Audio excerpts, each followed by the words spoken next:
শেরপুর এমন একটা পিছিয়ে পড়া জনপদ, অত্যন্ত দুঃখের বিষয়, অত্যন্ত লজ্জার বিষয়। শেরপুর সদরে 150 বছরের ইতিহাসে একটি পূর্ণাঙ্গ সচিব নাই।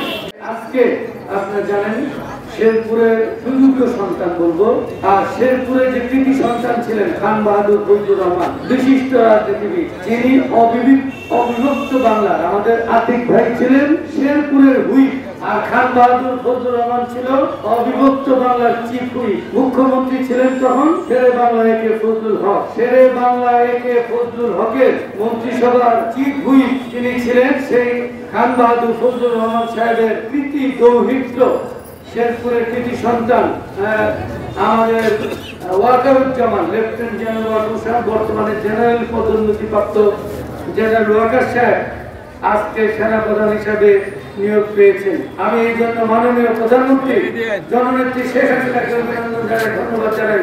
আপনার সকলে জননেত্রী শেখ হাসিনার জন্য এবং ওয়াকারুজ্জামানের জন্য একটি হাততালি দেব।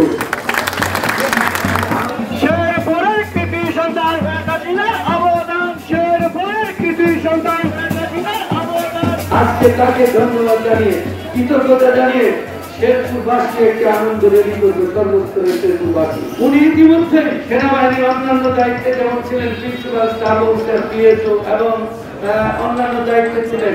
শেরপুরের প্রায় 6 শতাধিক, প্রায় 1000 লোককে উনি চাকরি দিয়েছেন। আমি জানি না শেরপুরের কোন নেতা কর্মী ওনাকে এত মানুষকে, সবই যে সরকারি চাকরি নয় তা নয়, সেনাবাহিনীর Adamjee cantonment school, Padma bridge এবং বিভিন্ন জায়গায় যেখানে সেনাবাহিনীর হাত রয়েছে সেখানে তিনি শেরপুর এলাকার, নকলা এলাকার প্রায় 1000 লোককে চাকরি দিয়েছেন।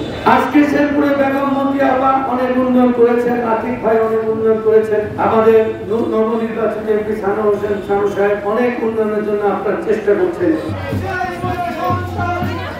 তারপরে কিন্তু শেরপুরে আমাদের কিছু কিছু আকাঙ্ক্ষা পূরণ হয় নাই। শেরপুরে একটি বিশ্ববিদ্যালয় নাই, শেরপুরে একটি মেডিকেল কলেজ নাই, শেরপুরে রেল লাইন নাই। যখন ওয়াকার ভাই মেজর জেনারেল ছিলেন, একদিন তার বাসায় গিয়ে আমি বলেছিলাম, ওয়াকার ভাই বললেন যে শেরপুরে কি কি নাই, কি কি দাবি শেরপুর মানুষের। আমি বলেছিলাম ওয়াকার ভাই শেরপুর মানুষের একটি দাবি, তখন তিনি মেজর জেনারেল, তার সেই বাসায় আমি কথা বলেছিলাম একাংশে তার এবং আমার বলেছিলেন দোয়া করেন আমি যদি সর্বোচ্চ কোনো পথে যেতে পারি আমি শেরপুর মানুষের এই 3টি দাবি পূরণের জন্য আপনার চেষ্টা করব।